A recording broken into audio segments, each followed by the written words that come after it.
Let's make new gym leaders in the Croneo region, created by Dr. Evie. We've got some sneak peeks of the gym leaders, but now let's see them officially in a video all about them. Why not make some gym leaders for it? I really Well, it makes sense to make gym leaders for Pokemon game. I mean, even in Gen 7 when there weren't gym leaders, there were basically I decided gym to leaders. have 11. Just in a different way. Same deal as Galar, but one extra thing that I'll get to. I also appreciate the idea that Black and White had, where its first gym changed gym leader depending on what your starter was. That was neat, yeah. And then in Black 2, White 2, you could just face all three of them, basically. Gyms. So I'm kind of doing a mix here. The first three gyms change their order depending on your starter choice. Croneo also has two sets of starters. So you're going to have a lot of choices. Would need to be picked for a specific order once I've explained these three gym leaders. Let's start with the grass-type gym leader, Fig, who is non-binary and uses they/them pronouns exclusively. And before you say it, yes, I'm wanting some of my gym leaders to have some form of representation going on. I know how it feels to want to be seen, and I want to give the feeling of being. But we can't see you. We can only hear you. It's not an insult. Some people just exist, and I want to represent them. They exist, and this insults me as a human, man. Or any other form of background. The way I reflect that is by thinking of who the character is and fleshing them out. I don't want their personality to be what makes them different from the so-called norm. Although sometimes it can reflect on who you are. That is a pitfall somewhere it's coming into, where just like here's the gay character, here's the black character, so on and so forth. It's a very easy trap to fall into. Heck, even be like, here's the straight guy, you know? It's a very easy trap to fall into, unfortunately. Because I felt like it fit the vibe I wanted to go for them. Why are they non-binary specifically? Representation. This character non-binary, that's all. They are wearing green plaid and some muddy overalls. They like to get stuck in their work. For these first three gym leaders, I might as well just say I know he's their got teams two for trans their ones gym later, leader so, and their final rematch teams. Fig uses a Xyloregus, Cronian Darkspun, and they have a Lanternip as their ace. Their final rematch team adds Bunty, Hydrapple, and Sarina. I was less familiar with the Hydrapple. Is that a newer one? Because I didn't use the apple in Pokemon. Because it felt obvious. Well, I did until I realized it's a freaking like trade special stone thing. It's like, fuck that. She's an older lady who likes to stay at home. I'm fine with old lady Pokemon trainer people things. However, she's an expert battler who can definitely turn up the heat in battle. Not all of my gym leaders have to represent a minority group, although I decided we just have straightforward people. Since I noticed, I mean, they're a minority for a reason. I wanted to give her maternal. I don't mean that in an offensive way. I just mean like they are a minority. The end.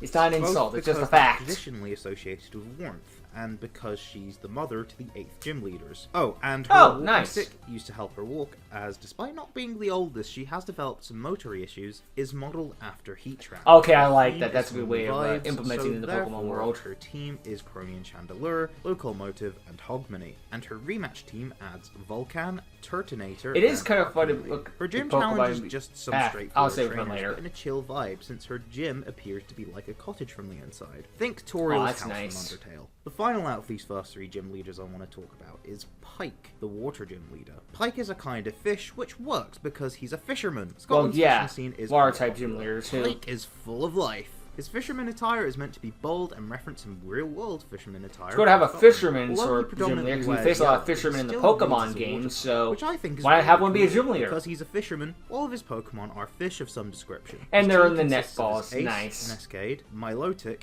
and Salacious, with his final rematch team adding Cronian Dreadnought, Stoutzy, and Simon. The latter of which isn't a water type, but this isn't his gym team. It's in theme, it's fine. So shush. The gym challenge if Drake can have a bunch of non-dragons, so can he have a water, non-water, or two. So what order do you face these three? If you pick Buttercup or Ucat as your starter, you fight Pike first, then Fig, then Charlotte. If you pick Flamoo or Falco as your starter, you fight Fig first, then Charlotte, then Pike. If you pick Platicroot or Calcifera as your starter, you fight Charlotte first, then Pike. The one you have the advantage of against, let's have order. In the opposite order, like it gets progressively harder.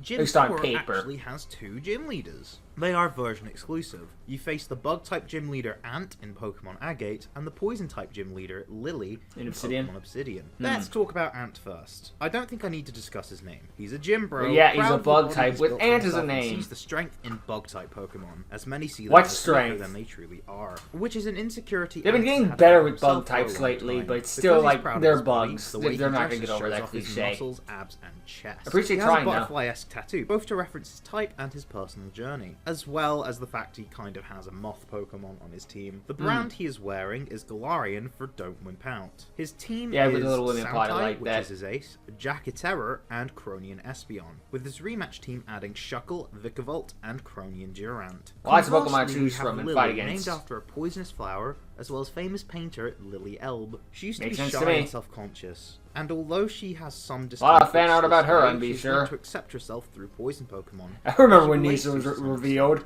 Both her and that was a fun day on the internet. Been shunned by society. She's a little self-conscious about her face, so she wears a mask, which also fits the poison type, since poison types understandable. Really smell, and also it just kind of fits the hazardous, toxic vibe that one would need to protect themselves from them. I don't know. I thought the look fit. Despite it fits. This, she knows puts the whole body to look together that as she's well. Beautiful, so wears some really stylish poison-inspired clothing to showcase her beauty. Her team consists of Raticate, Cronian Umbreon, and her ace Nanabe, with her final rematch team adding Garbodor, Salazzle, and Galarian Weezing, which is the native form of Weezing in Croneo. If you haven't already realised from Ant's stars and Lily's namesake, both of them are transgender, which was initially arbitrary, but they naturally developed in a direction which had their personalities both complement this aspect of their existence. I do like how they both have like their head behind their head in a way. Very layered and memorable. Their Helps gym make them a bit challenges more would largely be the same. Mazes you have to navigate. Reverse against each other? I don't know what the term would be like. Is a dance hall. I'm having a brain Gym fart. 5 also has versions Symmetry, I guess. But instead of having complementing themes, they have more contrasting ones. Agate and Obsidian have very loose but definitely recurring themes of past and future. I was developing this region before Scarlet and Violet was announced, so I felt like having a Ghost and Electric gym leader. How dare Pokemon steal my ideas? The Ghost gym leader is called Anastasia. Her name comes from Annie, the haunted doll in Scotland, and I decided to make the name the full version to sound more formal. I spelled it the Polish way because I see Anastasia coming from another region originally, but calls Croneo sounds like Russian to her me, outfit but is an old-fashioned dress, since despite her there's going to be a age, Pokemon Russia at some always point. has been obsessed with old-fashioned Matter of aesthetics time. and the past in general, ever since she was little. Her team is Gaizion, Cronian Zubstriker, and her ace, Caprine. Her rematch team adds Doomsdale, Cronian Palisand, and Mimikyu. The electric gym leader is called Maxwell. He clearly lost his hand in an accident. There, they forgot to draw it. It's funny they forgot to draw it, but no. And obsesses over the future as a result, contrasting his adopted daughter Anastasia. With this and being an older man, both of them breaking stereotypes of those age groups. Scotland is an energy powerhouse. The North Sea, which we border, is a hotspot for oil refining. But Scotland has been developing a lot more eco-friendly and renewable sources of energy. So hopefully one day we can stop mining for something that's literally destroying the planet. That would be a good idea, yeah. Hydrode and his ace, Torch. We need to go towards nuclear power, though. Rotom's core form, Cronian Venusaur. Fallout World, let's go! Their gym challenge is essentially the same. Navigating a dark room while having to light your way. Anastasia's one is more gothic, and by candlelight, while Maxwell has a more futuristic aesthetic with electric lights. Those next two gyms just have one gym leader, but the Rock-type gym leader, Jasper, does have a different team depending on the version. Their team being Wallynx, Cronian Sylveon, Archeops, and their version-exclusive ace, Obsidian in Pokemon Agate, and Agaplura in Pokemon Obsidian. Yeah, the fossil Bear in mind, Pokemon. You get whichever fossil they don't have, which visually corresponds to the version you'd get it in. Their final rematch team adds the two ice fossils, Squirrage and Tunstag. Their name is a kind of mineral, and gender neutral, due to them being non-binary. However, something people tend to get wrong about non-binary representation is treating it like a third gender, when the whole point of non-binary as a label is to point out that not everyone fits nicely into one of two boxes. Yeah. So neatly making a third its entire personality is that it's not the other two. So what is it then? Myself included, have made a non-binary player option. But that's we are not male or female, so what are you? Vig was intended to be agender, which means you have no sense of gender, and Jasper is intended to be gender fluid, meaning your sense of gender wanders and isn't just in one constant state, which is a bit ironic for a rock gym leader, but I digress. If you couldn't tell from their team, they research fossils. I always knew I wanted to make their ace the fossil you didn't pick, and that eventually led to the paleontology theme for their character. The taxonomy of prehistoric animals changes a lot, due to how much prehistory there is, so I guess you could say that's fluid. Their gym challenge will test out your Pokemon paleontology skills. Get questions right, you advance as normal. Get them wrong, you face a trainer. Leaving the world of LGBT simple but effective. I mean, Blaine's now, gym still holds up pretty fine. Cisgender heterosexuals tend to like. Easy, but hey, you know. Golf. Meet Sonny. He's actually really good at what he does, despite... I get most choices to be like, I'm gonna get it intentionally wrong because I want to get the extra XP. The hearing aid, which is to do with how normal is the sound type. And he's such a powerful normal trainer. Oh no, he's got headphones in. We don't stand a chance. He is genuinely a good gym leader, hence how late you fight him. I kind of wanted his personality to be similar to Blue's, so I modelled his design after Blue. If he had blonde hair, a tan with a bad tan line, and played golf. He really liked golf. I mean, Blue still holds up years later, so I don't blame you. His team consists of Golforb, which is obviously his ace. It's a normal type, so it works, and it's specifically the Premier Ball variant due to Sonny carrying that kind of Pokeball. He also I do like the has variety a in Pokeballs. To really I've had the net ball for Water Guy, Premier Ball for this guy. There's a bit of variety. It's not just Pokeball, Pokeball, Pokeball. And Ooh, which is immune to fighting due to being ghost normal.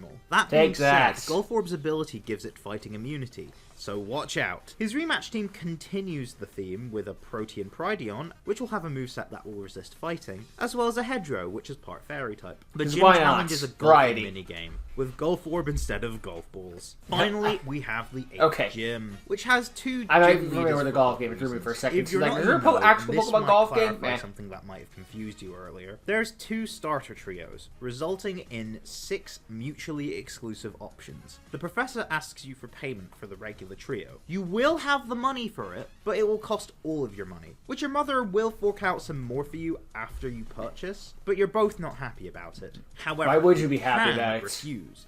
Either way, a character called Brooke will meet you and introduce herself. She'll be an important character throughout the story. If you did refuse Barkley's offer, you can pick a starter Teddy Ursa on her chest, which would be part of a bootleg fighting flying rock trio. So, if you pick Buttercup, Flamoo, or Platicroot and pay all that money to Barkley, it turns out that this Brooke character is the final gym leader. She specializes in the dark type. I mean, look at her. And her name rhymes with Crook. And I'll get into why that fits more simply than crooks are bad so dark later. She's a gothic punk. Perfect for the stick it to the man storyline Croneo has. But, like a fair number of people who dress this way, she has an almost paradoxical obsession with cute stuff. It is a funny paradox. She has a stylized Teddy Ursa, not a variant, on her top, and her favorite Pokemon is Snom. I know it's not a dark. Hey, everyone's got their soft side, right? In fact, even her hair's not pure goth. It's clearly dyed. Although, granted, most overlap with the dark. Because the hair rolled back in. Consists of Rotom Tick, Dreadcat, Cronian Obstagoon, and her ace, Nosferatu. Her rematch team adds Weavile and Frosmoth.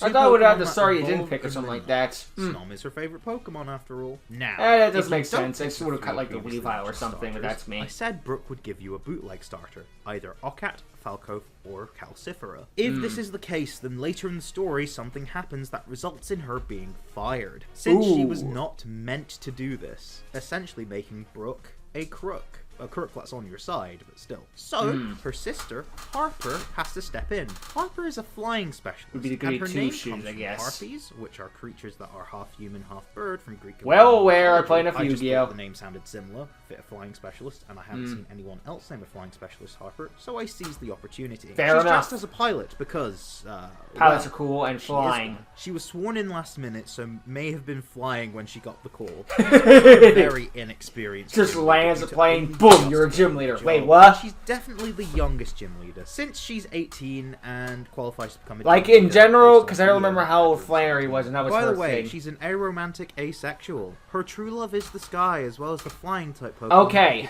Her team consists of Boomerang, Sorry, I hadn't heard that X-Ray, combo before. It threw me for a loop. I'm like, I'm extra what with a what? He did one in his cup? For rematches. And yes, she'll give you Aerial Ace as her TM. She Sick. is, after all, an Aerial Ace. Their gym challenge would be the exact same. How the hell did a level 5 Swallow use Aerial add to the video game? Dark Tower, all the way up to a moon. where the gym leader is. So in a way, it still fits Harper. So that's all of Croneo's gym leaders, but not all of its characters. You'll see the rest. There's more to go, of course. Still gotta make an Elite Four and all that. Do the usual engagement stuff that YouTube requires. It's a neat way to, liking, subscribing, and commenting are enough. But if you want to go the extra mile, consider donating money to me through Patreon or YouTube memberships. In return, you get early access to content before I post them here on YouTube or even on my Instagram. Support the official release. Region. You will also get access to exclusive channels on my Discord server. The rest of the server is free for anyone to join. Special thanks to all the artists I commissioned for the trainers and Fakemon shown in this video. And with that, I will see you next time. Cheerio! And that's the end of the video. Well, it was a nice way to show off all of the gym leaders. We've gotten sneak peeks of them before, but seeing them all in their own big video does make it more special, especially when it's just like we've seen the Pokemon a few times already, so seeing the humans does help make things feel a bit more special, I guess you could say. A funny thing I was going to say earlier, like in Gen 1, the questions are like, how do these magical creatures land in the world of like, how do these creatures exist alongside humans? How do these creatures come to be? But by Gen 10, it's like, how the hell did humans come to be in this world of creatures? It's like, we're clearly the aliens, not them. They're never going to answer that question, and honestly, they don't need to answer that question. It's not one that needs to be explained. I mean, they've tried with, like, Gen 4 and all that stuff, and just like, I kind of don't want to answer. I'm fine with it just being a meme, you know, sort of like the whole, your two Pokemon were left in the daycare together. How did this egg get here? Don't explain. Just, no. Let it be the funny meme. That's honestly for the best. The best way to go about it, too.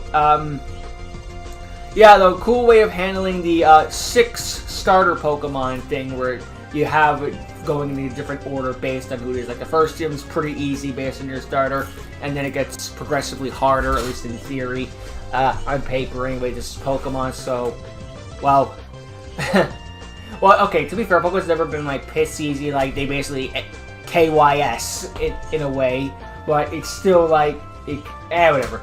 So to be fair, the problem, as someone pointed out before, it's like Pokemon's not getting easier. Pokemon's not getting easier. You're just not a dumb kid anymore. Which, fair. You know, we're not just spamming Screech and Onix or something like that anymore. We're just actually knowing the super effective moves, the best effective ways to handle things, so it might feel a little easier. But yeah, handling. It was a good way to handle the starter Pokemon problem when you have 6 of them. Just go about the most effective way possible. Plus, this means fire types aren't screwed over because the majority of the time, the starter gym leader is a frickin' rock type. It's like, well, good luck being the rock. Good luck with the fire starters. Whatever. By then, you probably have Pokemon that can deal with it, but still, nice to have some representation, I guess, with the other gym leaders. I like how we didn't even bring in notice the guy who didn't have a hand. It just be like, yeah, he just clearly lost his hands in an accident, and it speaks for itself. I don't need to go into some big explanation or something like that. You have eyes, you know how this is. Something happened, and it was terrible. And when we move on in life, and he's clearly moving up in the world despite that injury. Something happened, he's not going to let it just, destroy him or define him. He's going to keep going. And I just get some representation in the other ones because, to be fair, it's like, it used to be like, why are all the minorities in this one region? But it's like, well, they got to be somewhere, right? I mean, they're a minority, they're not 0. It's just funny whenever that sort of thing happens, just, whatever. Maybe it's the best I don't go with that sort of thing. It's just, it's good they show up somewhere, I guess. Representation and all that. Yeah. But they have some good teams and strong Pokemon on them, and there's a variety of ways you can handle it, especially like the Brooke route, where it's just like she's a crook and gets fired, and because she did something she wasn't supposed to do, and now that has consequences for later in the game. Oops. Although if you don't pick her, well, she never sold you the Pokemon, so therefore she stays in business. Well, they never catch her because technically she never did anything wrong. Bleh. But no, you don't get to fight Harper, though. Maybe there would be like a post-game thing or something. I'm just making theories, of course, at this point. But yeah, overall, some nice-looking Pokemon teams and Pokemon gym leaders, of course. And I'm sure they'd be fun opponents to go against and, well, deal with. And to be fair, half the fun of the gym leaders is going against their fun team and seeing how to deal with it. I kind of wish it was more... I don't know. Yeah, I guess I don't have much else to say other than that, because I'm kind of just rambling at this point. So, yeah, Another good episode by Dr. Evie. Go check out my description below and all the artists he commissioned to create this sort of stuff. And yeah, not much more left to say. So thank you for watching. Hope you enjoyed. See you all next time. Later.